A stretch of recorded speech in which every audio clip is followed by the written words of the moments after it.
깨달음을 얻고 또 진리의 그 빛을 경험하는 귀한 시간 될 수 있기를 간절히 바랍니다. 37장 제일 마지막 절을 한번 보세요. 37장 마지막 절인 36절을 보면 미디안 사람이 애굽에서 바로의 신하 시위대장 보디발에게 요셉을 팔았더라. 그러면 느낌이 막 긴장감 있는 그 북소리가 나면서 그 다음으로 연결되는 느낌이 있잖아요. 근데 갑자기 38장 이야기가 유다와 다멜의 이야기가 요셉의 이야기는 하나 나오지 않는 38장 이야기 턱하니 들어와 있는 거예요. 그리고 39장 1절을 보시면 요셉이 이끌려 애굽에 내려가매 바로의 신하 시위대장 애굽 사람 보디발이 그를 그리로 데려간 이스마엘 사람의 손에서 그를 산이라. 지금 37장 36절과 39장 1절이 너무나 자연스럽게 연결이 되고 있는 거예요. 그렇죠. 38장을 오히려 빼버리면 이야기가 훨씬 속도감 있게 진행이 되고 있는 겁니다. 요셉의 이야기가 중간에 38장 이야기 때문에 완전히 단절됐다가 39장에 시작되고 있는 이상한 구조가 지금 여기 있는 것이죠. 그리고 오늘 38장의 이야기를 보시면 유다가 형제들을 떠나서 아둘람이라는 곳을 가서 거기에 가서 결혼을 하고 아들을 3명이 낳았어요. 그런데 큰 아들이 결혼하고 자식이 없이 죽어서 둘째 아들에게로 며느리가 갔다가 그리고 그 이후에 이 둘째 아들도 죽게 되자 그 다말을 그 친정 아비에게 보내게 되고 하는 일련의 내용들이 기록되어 있습니다. 보통 옛날 우리나라 조선 시대에도 이렇게 장가를 가려면 보통 아무리 못 잡아도 12살 정도는 되잖아요. 꼬마 신랑 이런 영화도 있지만요. 한 12살 정도는 돼야지 장가를 갈 수 있지 않습니까? 그리고 자녀를 잉태할 것을 기대할 수 있는 나이가 12살은 적어도 된다고 보면 이 38장의 이야기는 적어도 10수년 정도의 이야기가 여기 함축적으로 있는 거예요. 그렇죠. 그런데 요셉이 팔려간 때가 요셉의 나이가 몇 살입니까? 17살 때예요. 요셉이 총리가 된 게 몇 살입니까? 30살 때죠. 요셉이 팔려간 내용이 37장에 기록되어 있는 것이고 요셉이 총리가 되었다는 이야기가 기록된 것이 40장 41절입니다. 그러면 17살에서 30살까지 그때 갭이 몇 년이에요? 13년이죠. 그러면 38장의 이 이야기는 시간적인 순서에 따라 기록된 건 아니라고 볼 수 있는 것이죠. 적어도 40장까지의 그 시간과 완전히 오버랩이 되는 사건이 여기에 기록되었다는 것입니다. 그럼 여기에서 우리의 질문은 두 가지가 되는 거예요. 첫째는 유다와 다말의 이야기가 요셉의 이야기 가운데 왜 삽입이 되었을까 하는 게 첫 번째 질문이고, 두 번째 질문은 요셉의 이야기가 굉장히 많이 차지하지 않습니까? 창세기 30장 중반에서 50장까지 차지하고 있기 때문에 그러면 유다와 다말의 이야기를 이 지점이 아니라 다른 곳에서 언급해도 될 텐데 왜 이 지점에 유다의 이야기를 여기에 끼워 놓고 있을까? 이 두 가지 질문이 우리가 던져지게 되는 거예요.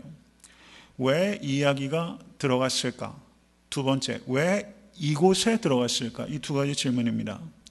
쉽지 않은 질문인데 매우 흥미로운 질문이에요. 관심을 가지고 말씀을 경청하시고 여러 성도님들도 자신의 생각을 좀 발전시켜 보시기를 바랍니다. 38장 1절을 보시기 바랍니다. 그 후에 유다가 자기 형제에게서 내려가서 아둘람 사람 히라에게로 나아가니라. 이렇게 말합니다. 그 후에라고 말하고 있어요. 그 후는 자연스럽게 앞에 있는 내용을 받는다고 봐야겠죠. 그러면 어떤 사건 후입니까? 요셉이 애굽으로 팔려간 후에. 그러니까 38장 이 이야기는 37장 그 앞에 놓일 수가 없어요. 일단 38장 이후에 놓일 수밖에 없다. 이렇게 하나는 정리가 된 겁니다. 그 다음에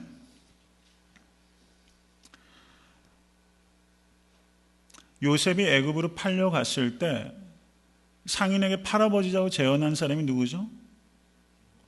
유다죠.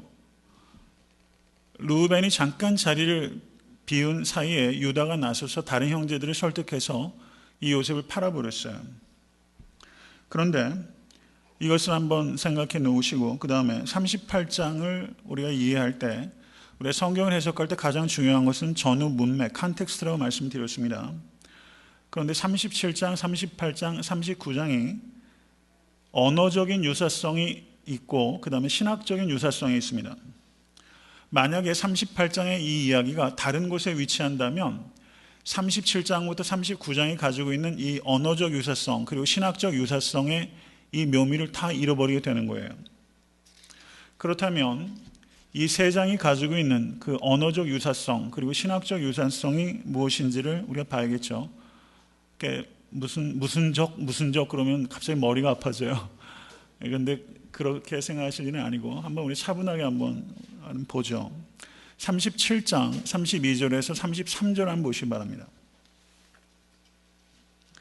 37장 32절에서 33절. 요셉의 형들이 그 아비 야곱에게 요셉의 채색옷을 내놓으면서 한 말이에요.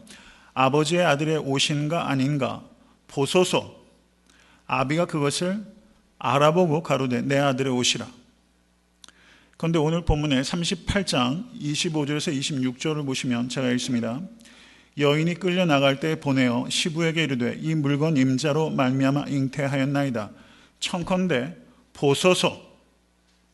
이 도장과 그 끈과 지팡이가 네 것이니까 한지라. 유다가 알아보고 가로되 그는 나보다 옳도다. 지금 37장에서 요셉의 채색옷을 내놓으면서 아마 아버지 아들의 옷인가 아닌가 보소서라고 얘기한 사람은 제 생각엔 르우벤이라기보다는 유다일 가능성이 높다고 봐요. 그게 자연스럽죠. 유다가 보소서라고 말했어요. 그런데 여기에서는 어떻습니까? 유다가 말했다면 38장에서는 유다에게 다말이 보소서라고 말하고 있고 야곱이 알아보고 라고 했는데 여기서는 유다가 자기에게 속한 물건인 것을 알아보고 라고 말하는데 이 단어가 히브리어로 다 똑같은 단어가 기록되고 있어요. 그럼 히브리어를 읽는 사람은 여기에 뭔가 밀접한 연관성이 있다라는 것을 직감할 수 있다는 것입니다. 그 다음에 37장을 보시면 요셉의 형제들이 야곱을 속일 때 무엇을 사용합니까? 요셉의 채색옷에 염소의 피를 뿌렸어요. 그런데 38장을 보시면 그 유다가 화대로 창녀에게 준 것이 염소 새끼, 주겠다고 약속한 것이 염소 새끼입니다. 그래서 38장을 보시면 1절에 유다가 자기 형제에게로 내려가서 라고 말하고 있는데 39장 1절을 한번 보시면 요셉이 이끌려 애굽에 내려가매 라고 말하면서 38장 1절과 39장 1절이 내려가매라는 그 이야기로 하나는 유다가 내려가고 하나는 요셉이 내려가는 이야기로 형식적인 유사성이 여기 있다 이렇게 볼 수 있습니다. 또 하나 중요한 유사성이 있는데 그것은 여기에는 속임이라는 주제가 세 장을 관통하고 있다는 것입니다. 먼저 37장을 보시면 요셉, 야곱의 아들들이 야곱을 속인 이야기입니다. 그렇죠? 38장은 다말이 유다를 속인 이야기예요. 39장은 누가 누구를 속인 이야기입니까? 보디발의 아내가 보디발을 속인 이야기예요. 그렇죠? 그래서 세 장이 공이 Theme of Deception, 속임수라는 주제가 이 세 장을 관통하고 있다 이렇게 볼 수 있습니다. 그리고 37장에서 속이는 데 사용된 도구가 요셉의 채색옷이었습니다. 그리고 38장에서는 이 다말이 유다를 어떻게 속이냐면 과부의 옷을 벗고서 베일로 자기의 몸을 가렸다라고 말합니다. 역시 면박으로 자기를 가렸어요. 옷으로 자기를 속인 거예요. 그 다음에 39장을 보시면 그 보디발의 아내가 그 요셉과 정을 통하려고 했는데 요셉이 한사코 거절하고 도망가자 요셉의 옷을 낚아챘잖아요. 그래서 그 옷을 거짓 증거로 삼아서 보디발을 속였던 것이죠. 보디발이 실제 속았는지 안 속았는지는 좀 여지가 있어요. 보디발이 요셉을 죽이지 않았던 것으로 봤을 때 완전히 속지는 않았어요. 그런데 그 아내가 그렇게까지 하는 것을 마지못해서 받아들였다. 저는 개인적으로 그렇게 봅니다. 여하튼 이 세 장에 관계되는 이 속임수의 도구가 모두 옷과 연관이 되는 거예요. 채색옷과 면박과 그리고 요셉의 옷. 37장과 39장은 둘 다 요셉의 옷입니다. 채색 옷과 요셉이 거기에 총무로 일하면서 입었던 옷, 그러니까 옷들과 연관돼서 속임수가 벌어지고 있다, 이런 유사성이 있다, 이렇게 볼 수 있습니다. 그 다음에 38장과 39장은 성적 그 유혹과 연관되어 있습니다. 다말이 유다를 유혹했고, 그리고 보디발의 아내가 요셉을 유혹한 이야기다, 이렇게 볼 수 있습니다.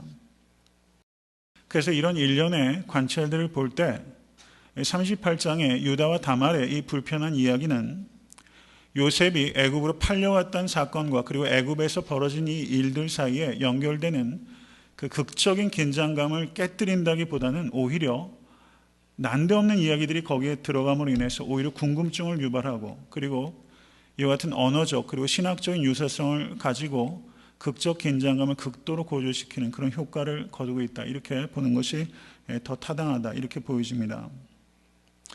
그리고 또 하나 반복되는 일들 가운데 하나가, 지금 다말이 아들을 낳았는데 쌍둥이를 낳았어요.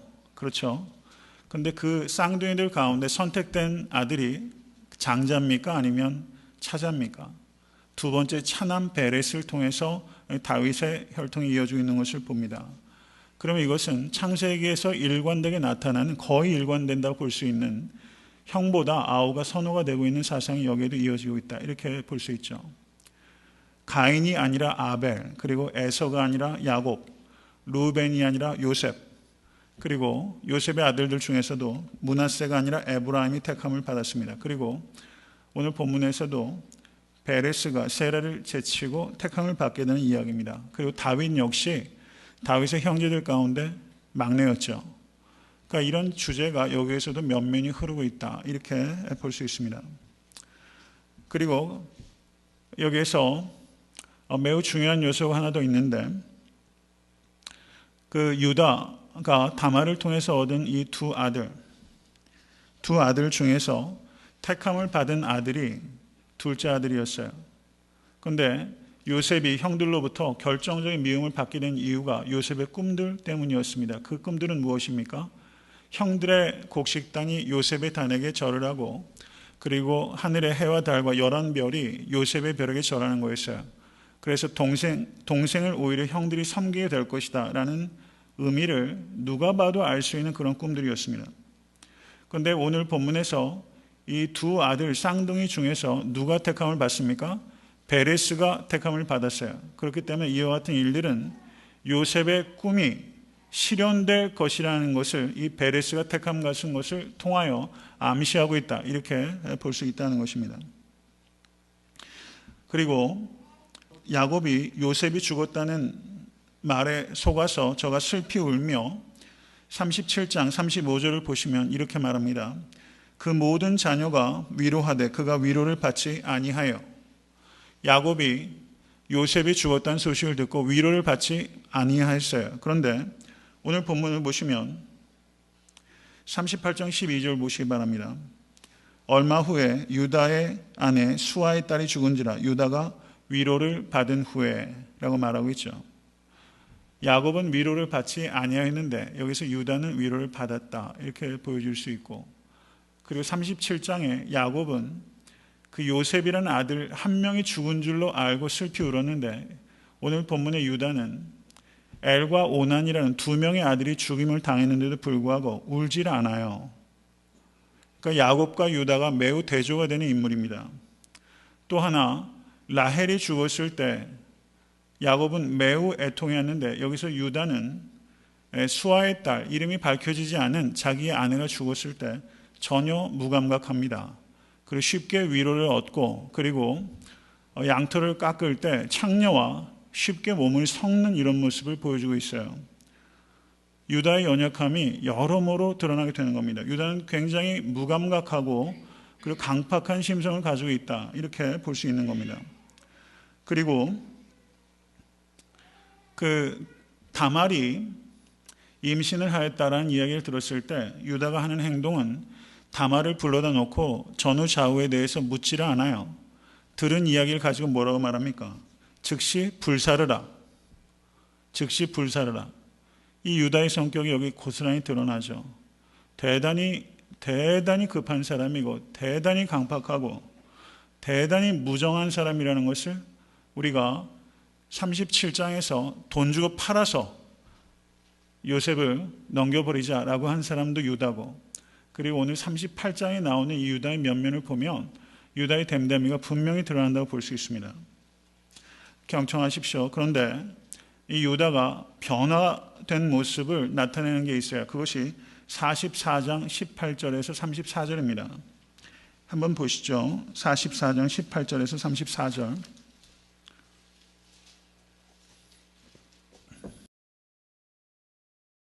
44장 18절에서 34절. 그 내용을 보시면 다 읽지는 않습니다. 여기에 나타난 유다는 37장과 38장에 나오는 유다와는 전혀 다른 인물이에요. 요셉이 은잔을 베냐민의 주머니에 넣게 됩니다. 그런데 그 은잔이 베냐민 거기에서 발견이 되지 않습니까? 그래서 요셉이 뭐라고 말합니까? 베냐민만 남겨서 종으로 있게 하고 너희들은 다 가라, 이렇게 말한 거예요. 이것에 대해서 유다가 나서서 말하는 것이 그 18절에서부터 34절까지의 내용입니다. 저는 27절에서 34절까지를 같이 읽겠습니다. 27절부터입니다. 다 같이 읽습니다. 주의 종 우리 아비가 우리에게 이르되 너희도 알거니와 내 아내가 내게 두 아들을 낳았으나 하나는 내게서 나간 고로 내가 말하기를 정령 찢겨 죽었다 하고 내가 지금까지 그를 보지 못하거늘 너희가 이도 내게서 취하여 가려한즉 만일 재해가 그 몸에 미치면 나의 흰머리로 슬피 음부로 내려가게 하리라 하니 아비의 생명과 아이의 생명이 서로 결탁되었거늘 이제 내가 주의 종 우리 아비에게 돌아갈 때 아이가 우리와 함께하지 아니하면 아비가 아이의 없음을 보고 죽으리니 이같이 되면 종들이 주의 종 우리 아비의 흰머리로 슬피 음부로 내려가게 함이니이다. 주의 종이 내 아비에게 아이를 담보하기를 내가 이를 아버지께로 데리고 돌아오지 아니하면 영영이 아버지께 죄를 지리이다 하였사오니 청컨대 주의 종으로 아이를 대신하여 있어서 주의 종이 되게 하시고 아이는 형제와 함께 도로 올려 보내소서. 내가 어찌 아이와 함께 하지 아니하고 내 아비에게로 돌아갈 수 있으리이까? 두렵건대 재해가 내 아비에게 미침을 보리이다. 이렇게 말하고 있습니다. 주의 종으로 아이를 대신하여 있게 해달라, 이렇게 말하면서 아이는 다른 형제와 함께 올려 보내달라, 이렇게 말하면서 자기를 잡아놓고 이 베냐민은 좀 올려 보내달라, 이렇게 말을 하고 있는 거예요. 37장 38장에 있는 이 유다의 모습을 볼 때 44장의 유다의 모습은 전혀 다른 사람이라고 얘기할 만큼 자기 희생적이고 그리고 부모의 아픔을 헤아리고 동감하고 하는 그런 모습을 보여주고 있습니다. 그런데 38장에서 이 유다의 모습이 이 다말을 불사르라 라고 얘기를 했는데 결국은 그 다말과 간음한 사람이 자기 자신의 것을 깨닫게 된 다음에는 뭐라고 말합니까? 그는 나보다 옳도다. 여러분 이 말씀 기억하세요. 좀 따라하세요. 그는 나보다 옳도다. 오늘 본문에서 가장 중요한 말은 이 말씀이에요. 그는 나보다 옳도다. 이 순간이 유다가 변화된 순간이에요. 만약에 38장의 이 내용이 창세기에 기록되어 있지 않았다면 우리는 44장에 나오는 이 유다의 변화를 도무지 이해할 수가 없는 거예요. 근데 38장에 이런 말도 안 되는 상황 속에서 유다가 다말을 통하여 자신의 죄악을 깨닫고 그리고 그는 나보다 옳도다 함으로 진심으로 회개한 사건이 있었기 때문에 유다가 변화된 거예요. 그래서 44장에 그 베냐민의 안위를 생각해서 자기가 희생하겠다고 하는 이 다정다감하고 그리고 희생적인 유다는 바로 다말이 일깨워준 영성 때문에 가능했던 것이다. 이렇게 볼 수 있다는 것이죠. 그렇기 때문에 38장의 이야기를 여기에서 빼버리면 우리는 요셉의 이야기가 흘러가는 이 과정을 도대체 이해할 수가 없게 되는 것입니다. 저는 그래서 38장 이래서 여기 있구나. 너무 놀라웠어요. 그럼 오늘 본문의 내용을 좀 간략하게 빨리 말씀을 드리겠습니다. 38장 1절을 보시기 바랍니다. 유다가 자기 형제에게서 내려가서 아둘람 사람 히라에게로 나아갔다라고 말하고 있습니다. 그리고 38장 2절을 보시면 유다가 거기서 가나안 사람 수아라는 자의 딸을 보고 그를 취하여 동침하니, 여기에서 이 유다의 동작이 세 개의 동사로 집약적으로 나타납니다. 첫째가 보고, 취하여, 동침하니. 세 가지 말이 아주 긴박하게 이어지고 있어요. 그런데 여기서 취하였다라는 말이 일반적으로 결혼했다라는 것을 의미하는 단어이기도 합니다. 그런데 또 다른 측면에서는 유다가 결혼한 것이 단순한 성적 충동으로 이루어진 것이다 라는 뉘앙스도 전달하는 거예요. 취하여 동침한 것입니다. 이와 같은 추측이 어느 정도 가능한 것은 여기서 아내의 이름이 전혀 기록되어 있지 않고 가나안 사람 수아라 하는 자의 딸이라고만 이름하고 있을 뿐 이 여인의 이름이 기록되지 않고 있다는 건 사실입니다. 이 유다의 결혼이 단순한 색욕 때문에 결혼을 한 것이든 아니면 사랑 때문에 결혼한 것이든 이것은 우리가 분명히 결정할 수 없지만, 여기에서 우리가 분명히 생각할 수 있는 것은 유다가 아무 꺼리낌 없이 이방 여인 가나안 여인과 결혼해 버렸다는 사실이에요. 이것은 하나님께서 기뻐하지 아니하시는 일이고, 그리고 조상들의 전통에도 맞지 않는 일입니다. 불과 얼마 전까지만 해도 아브라함이 이삭을 장가 보낼 때 어떻게 했습니까? 늙은 종 엘리에셀을 하란에 보내서 자기 동족에게서부터 그 며느리를 얻고자 하였고, 그 다음에 이삭의 첫째 아들 그 에서가 결혼을 할 때 가나안 여인들과 혼인한 것 때문에 이삭과 리브가 크게 근심했다라는 내용이 있었습니다. 그러면 여기에서 야곱 역시 자신의 자식들이 가나안 여인과 혼인하는 것을 꺼려했을 것이라고 생각하는 건 자연스럽습니다. 그런데 이 유다가 형제들에게서 떨어져서 가나안 여인과 아무 망설임도 없이 결혼해 버렸어요. 이런 일들은 단순하게 생각할 수 없다는 것입니다. 34장에 보시면 그 야곱의 딸이 한 명 있었는데 디나가 세겜에게 겁탈을 당했을 때 그때 야곱의 행동이 매우 부적절한 것이었습니다. 그 레아의 딸이었기 때문에 그 무관심이 그 딸이 겁탈당한 것에까지 이어져서 딸이 겁탈당했는데도 불구하고 매우 무감각하고 그리고 지나치게 침착했어요.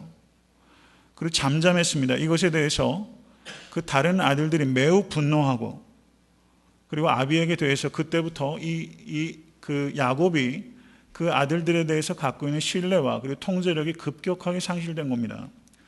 그래서 오늘 본문에 이 유다가 그 아비의 감정을 무시하고 이방 여인과 결혼하기를 원치 않는 이 아비의 감정을 무시해버리고 가나안 여인과 결혼하게 된 그런 측면이 있다, 이렇게 보는 것이 타당하다는 것입니다. 그 결과 유다는 3명의 아들을 얻게 됐습니다. 첫째 아들이 에리오, 두 번째 아들이 오난이고 세 번째 아들이 셀라입니다. 셀라를 낳았을 때 유다가 거십에 머물게 됩니다.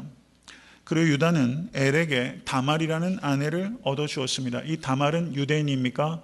아니면 이방인입니까? 이방인이에요. 자기도 가나안 여인과 쉽게 결혼해버렸고 자기의 장남에게도 가나안 여인을 자기가 추선해서 결혼시켰어요. 이 부분에 있어서 영적으로 굉장히 무감각하다는 것을 우리가 볼 수 있습니다. 그런데 7절의 말씀 보십시오. 유다의 장자 엘이 여호와 목전에 악함으로 여호와께서 그를 죽이신지라 라고 말하면서 이 엘의 죄가 심각하다는 것을 말하면서 그 죄가 구체적으로 뭔지에 대해서는 언급하지 않습니다. 그런데 38장 8절을 보시면 유다가 오난에게 이르되 내 형수에게로 들어가서 남편의 아우의 본분을 행하여 내 형을 위하여 씨가 있게 하라, 이렇게 말하면서 유다가 그 아들이 범죄하여 죽은 것에 대해서 애통했다는 말이 전혀 언급되어 있지 않아요. 전혀 언급되어 있지 않아요.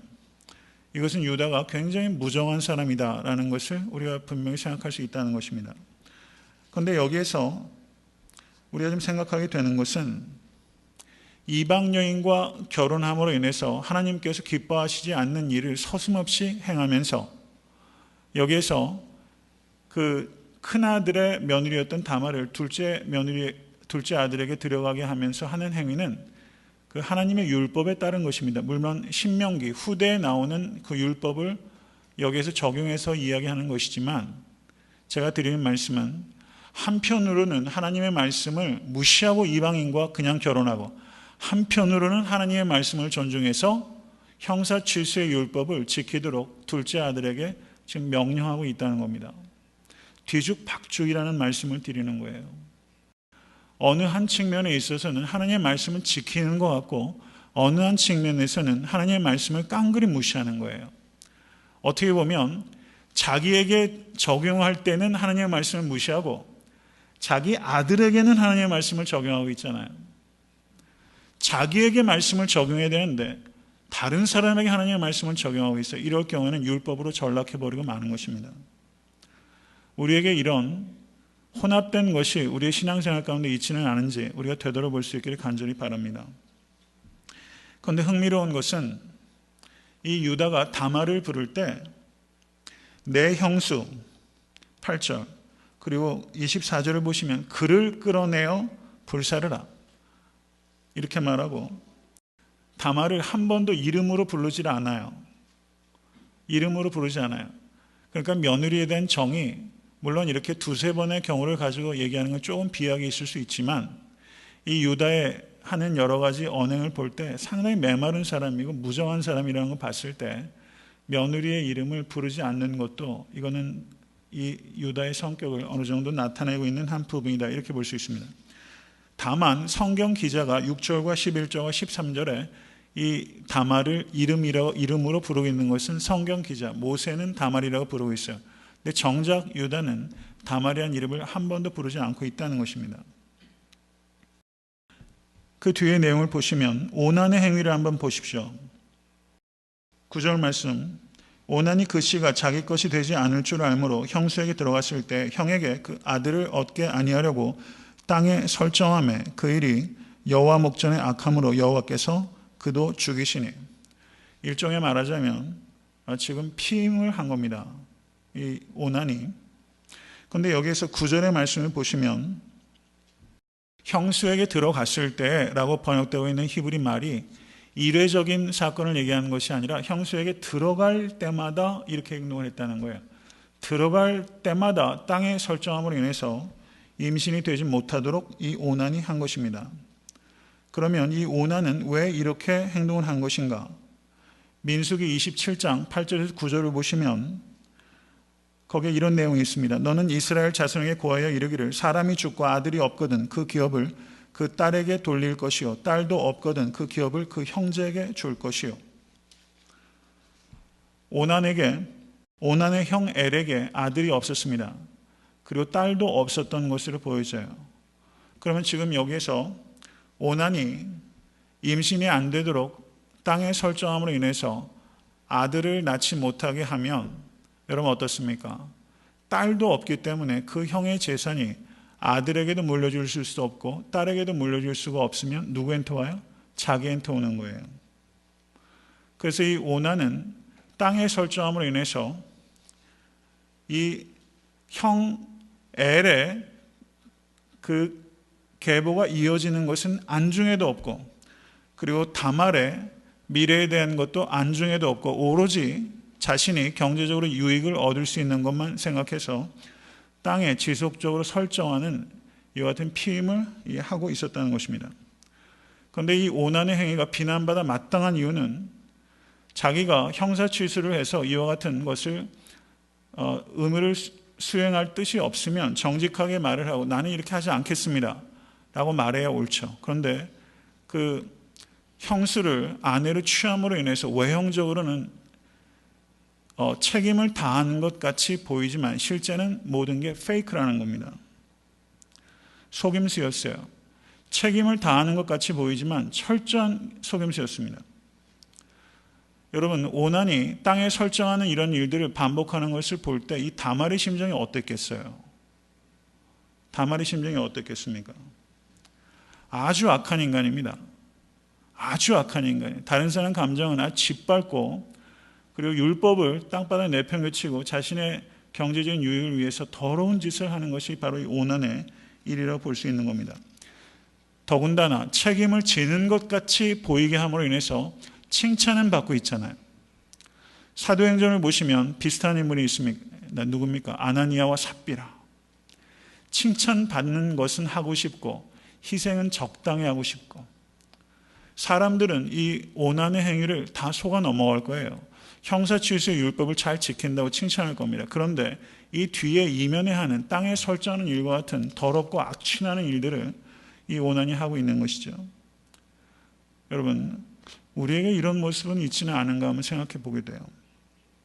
다른 사람의 인정과 칭찬은 받아야겠고, 그리고 그것을 페이크로 하는 이런 오난의 이런 태도, 위선적이고 가증스러운 이런 거짓말들이 우리에게는 있지는 않은가. 두렵고 떨리는 마음으로 자신을 되돌아볼 수 있는 우리가 될 수 있게 되길 바랍니다. 그래서 하나님께서 이것을 견디질 못하시고 그를 죽여버리셨어요. 이렇게 즉각적으로 한 개인의 죄에 대해서 징벌하시는 경우를 저는 성경에서 잘 못 찾겠습니다. 근데 여기에서 이 엘과 오난에 대해서 이렇게 개인의 죄에 대해서 하나님께 즉각적으로 징벌하셨어요. 이런 징벌은 여러분, 우리가 사는 이 시대는 악인도 형통하기도 합니다. 그런 경우들이 오히려 많이 있는지 몰라요. 그렇지만 궁극적인 그들의 운명은 여기 나오는 엘과 오난처럼 죽임을 당하게 되는 것임을 여러분 항상 기억하실 수 있게 간절히 바랍니다. 악인의 형통을 부러워하지 마실 수 있게 되길 바라요. 그리고 그 뒤에 이어지는 내용은 11절의 말씀 보십시오. 유다가 그 며느리 다말에게 이르되 수절하고 내 아비집에 있어서 내 아들 셀라가 장성하기를 기다리라. 이거는 진실입니까? 거짓입니까? 거짓말이에요. 유다는 이렇게 말하면 안 됐어요. 이제 셀라는 너무 어리지 않느냐. 그리고 나의 아들이 둘이나 죽었다. 셀라까지 그렇게 될까 봐 내가 겁이 난다. 친정에 가서 이제 너도 재혼해서 네 갈 길 가라. 이렇게 말했죠. 나오미가 그 자부 나오미가 보냈잖아요. 근데 룻이 한사코 그 어미를 따라가잖아요. 나오미도 과부고 두 자부도 과부예요. 과부 심정 과부가 안다고. 나 따라가면 어떻게 인생이 살지 아니까 두 자부 보내잖아요. 그러니까 룻이 끝까지 쫓아가잖아요. 나오미의 그 행위가 나오미의 축복의 시작이 됐다. 저는 그렇게 보여집니다. 여기서 이 유다는 거짓말했어요. 이 거짓말을 했기 때문에 이 관계가 어떻게 되냐면 그 셀라가 장성하기까지 기다려라 이렇게 됐기 때문에 이 셀라와 그 다말은 약혼이 성립된 거예요. 법적으로 약혼이 된 겁니다.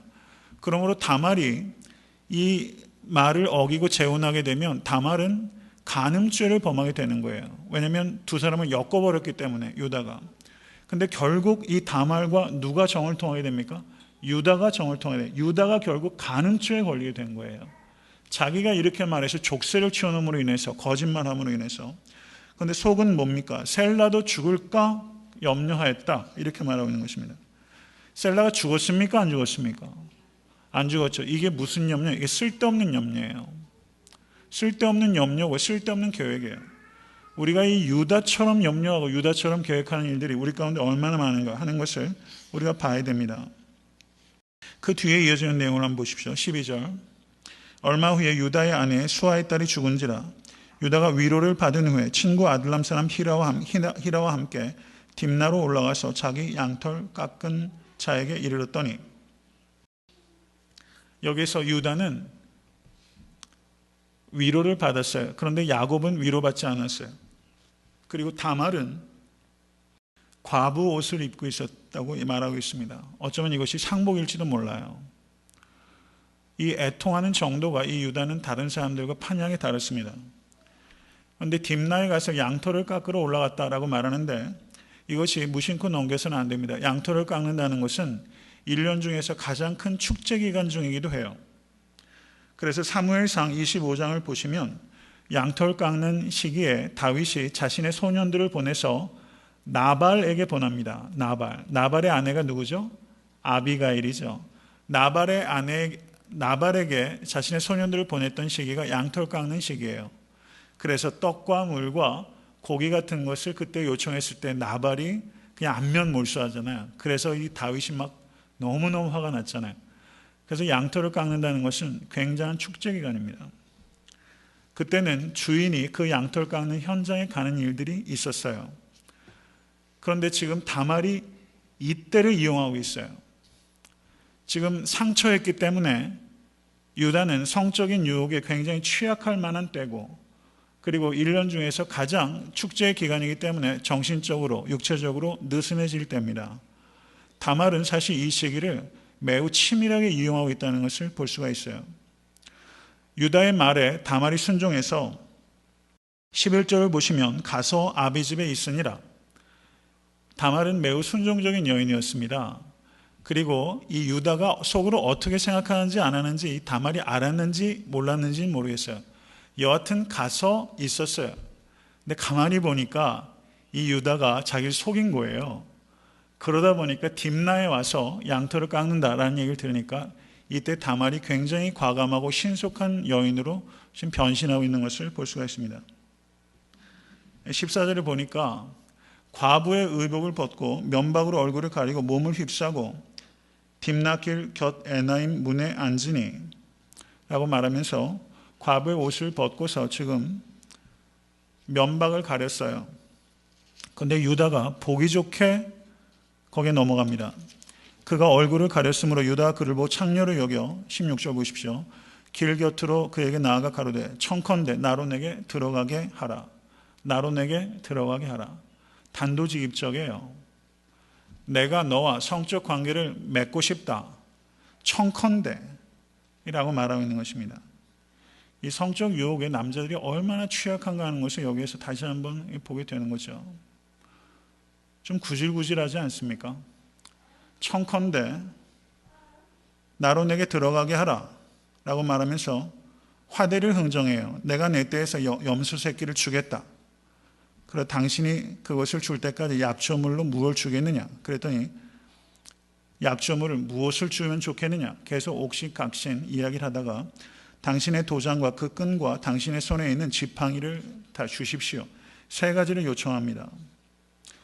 여기에서 하나, 어떻게 며느리 얼굴을 못 알아보고서 몸을 섞을 수 있나? 근데 이 당시에 이 면박으로 얼굴을 가렸다 했을 때 면박이 뭘까? 그냥 베일일 수도 있지만 굉장히 짙은 화장일 수도 있어요. 여하튼 그리고 지금이 굉장히 축제 기간이 있기 때문에 유다가 여기까지 술이 좀 찼을지도 모르죠. 그래서 충분히 전혀 예상하지 못했기 때문에 속일 수 있었다. 이렇게 볼 수 있을 겁니다. 여기에서 이 세 가지는 말하자면 신용카드 같은 거라 이렇게 볼 수 있어요. 혹은 신분증명같이 말하자면 자동차 면허증과 같은 신분증명을 나타내는 것이다. 지팡이 위에는 뭔가 자기만이 알 수 있는 표식 같은 거를 새겨 놓는 경우도 있었다. 이렇게 말도 합니다. 그래서 그 결과 다말이 아이를 임신하게 됐고 유다는 떠납니다. 근데 그 후에 이루어지는 일들을 보세요. 다말이 다시 이제 과부의 의복을 도로 입었을 때 20절 말씀 보십시오. 유다가 그 친구 아둘람 사람 누구예요? 히라. 이 좋은 친구지 나쁜 친구지 잘 모르겠어요.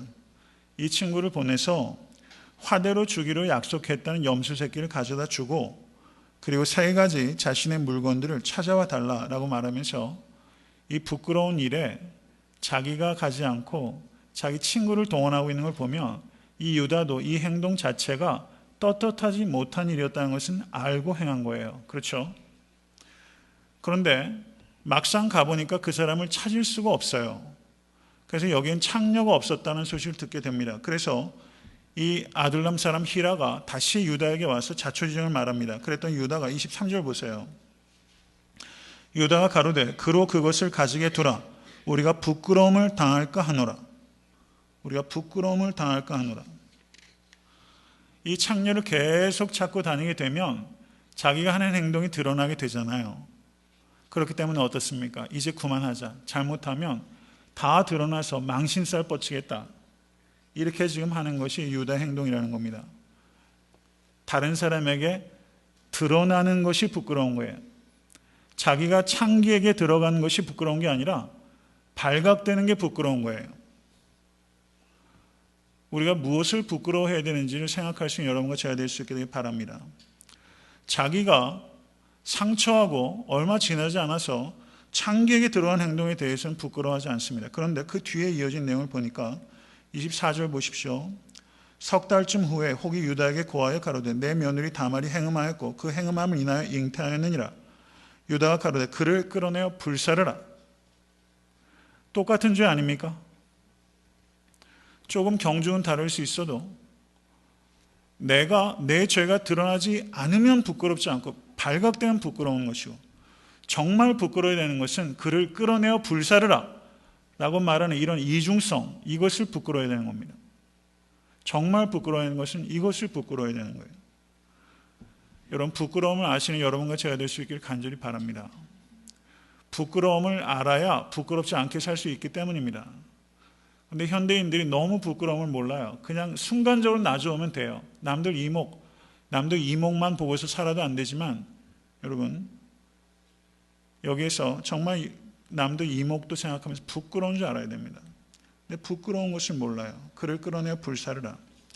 여기에서 이 다말을 왜 죽이게 되냐면, 그 법적인 근거는 자기의 아들 셀라와 약혼 관계로 묶였잖아요.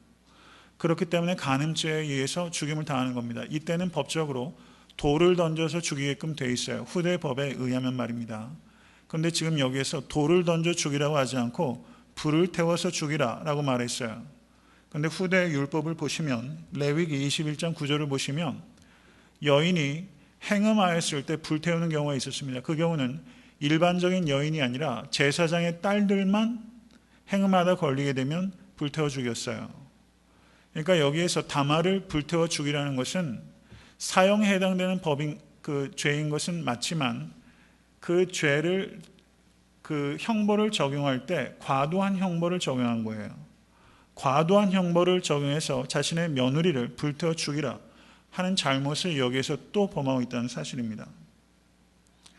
그리고 그 뒤에 이어진 내용을 보십시오. 여인이 끌려 나갈 때 보내어 시부에게 이르되 이 물건 임자로 말미암아 잉태하였나이다. 청컨대 보소서 이 도장과 그 끈과 지팡이가 네 것이니까. 이 다말은요, 굉장히 지혜롭고 그리고 또 용감합니다. 이런 상황 닥치면요, 여자들이 막 턱이 덜덜덜 떨려서 말도 못할 거예요. 근데 다말은 굉장히 용감해요. 야, 이것이 네 것이니까 라고 말합니다. 그랬더니 26절 보십시오. 유다가 그것들을 알아보고 가로되 그는 나보다 옳도다. 그것들을 알아보고 그는 나보다 옳도다. 여러분, 다윗이 밧세바를 범하고 살인한 다음에 자신의 죄를 저가 무감각해서 깨닫지 못했어요. 그런데 나단 선지자를 통해서 저 그 죄를 깨달았을 때 내가 하나님께 득죄하였도다 라고 말하면서 자신의 죄를 알아보았습니다. 여러분, 유다는 지금 이 순간 하나님 앞에 지은 범죄를 알아본 것입니다. 여러분, 정말 축복은요, 우리가 깨닫지 못했던 죄악들을 깨닫게 되는 것이 축복입니다. 이 저녁에 알아볼 수 있는 눈이 여러분과 저에게 열릴 수 있게 간절히 바랍니다. 여러분, 베드로가 예수님께서 여러분 만났을 때 나는 죄인으로서이다, 나를 떠나소서라고 말했던 것처럼, 여러분, 예수께 가까이 가서 예수를 만나면 이전에 죄가 아니었던 게 죄였다는 것을 발견하게 돼요. 여러분, 죄인 줄 모르면서 하나님 마음 아프게 살기 원하십니까? 아니면 죄를 깨닫고 통회해서 더 친밀한 관계를 맺길 원하십니까? 그것을 알아보실 수 있는 여러분과 제가 될 수 있게 간절히 바랍니다. 여기에서 이 다말과 유다의 이야기는 시아버지와 며느리가 그 몸을 섞어서 아들을 낳는 이런 불편한 이야기가 기록되어 있어요. 성경은 이것을 용인하는 게 아닙니다.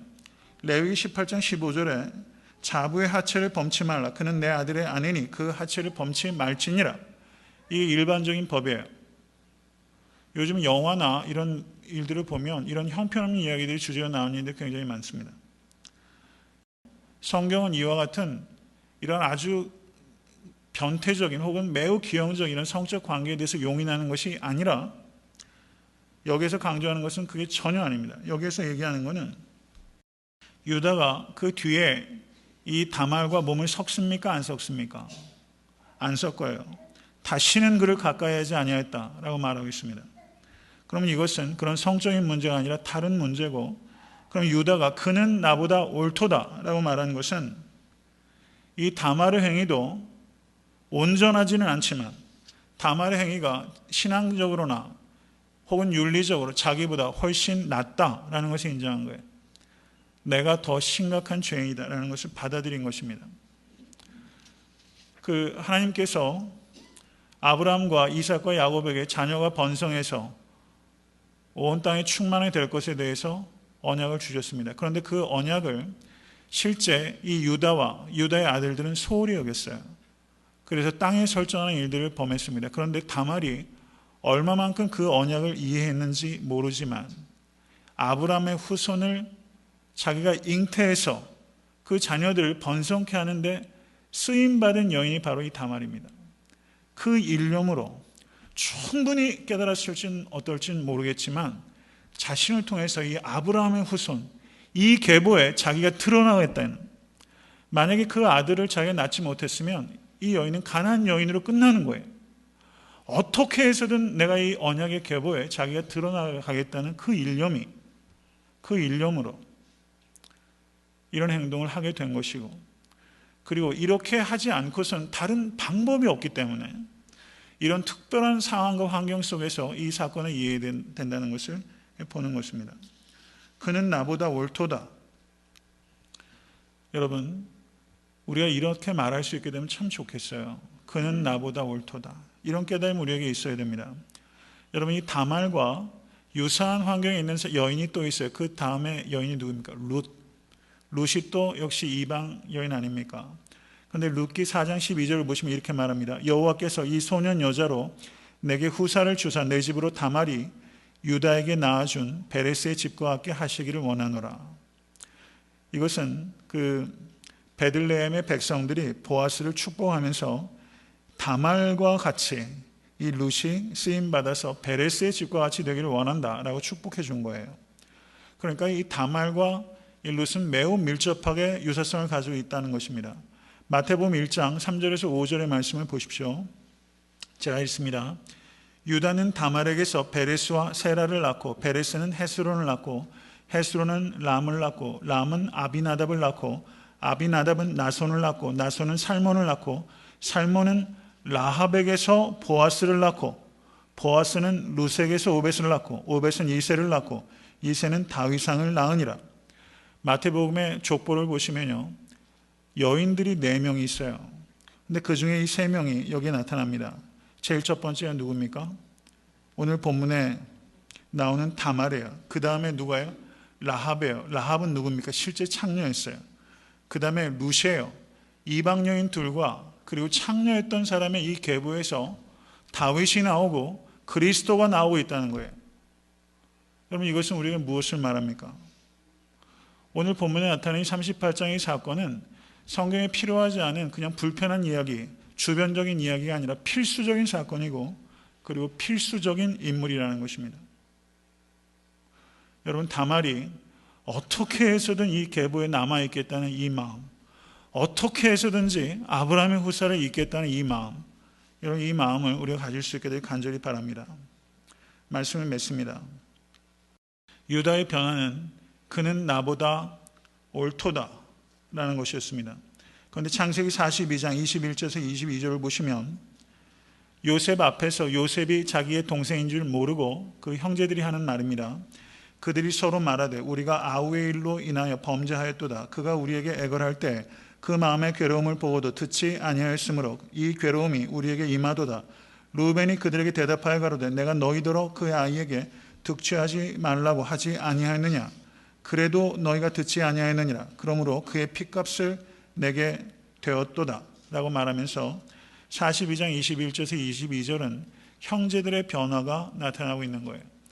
오늘 본문에 그는 나보다 옳도다 라는 유다가 회개하는 이 장면은 42장에 나오는 형제들의 변화를 예견케 하는 사건으로 작용하고 있다는 것입니다.